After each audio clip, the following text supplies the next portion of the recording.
Hey, Maitri. Again, so great to see you, and my apologies for not answering your previous request earlier. Again, I think we'll find some time to connect, and happy to help any way that I can. But again, another great question. Thank you so much for having me.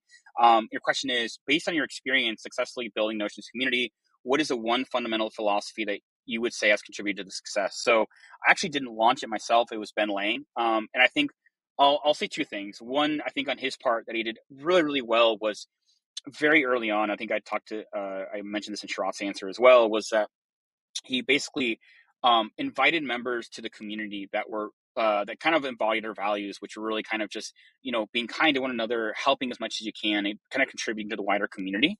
And those early members really set the tone for what the rest of the community would scale out to be. So I think finding members that really just believe in your vision, your goals, and kind of are aligned with what you're working on is a huge, huge part of building out a successful community.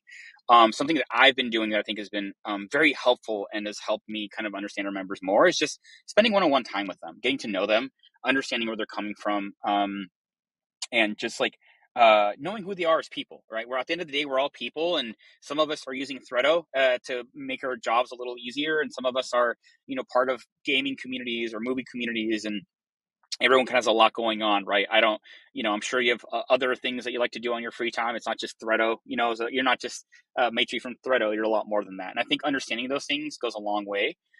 So when I first joined Notion, I set some time to kind of jump on one-on-one calls with people to collect feedback, but also get to know them. And I think that's helped a tremendous amount in my career. I think building those relationships, it shows people that you're interested in not just their contributions, but who they are as people and what they're doing as a whole. So I would highly recommend any community manager to kind of spend time with their members and make sure they feel heard and supported.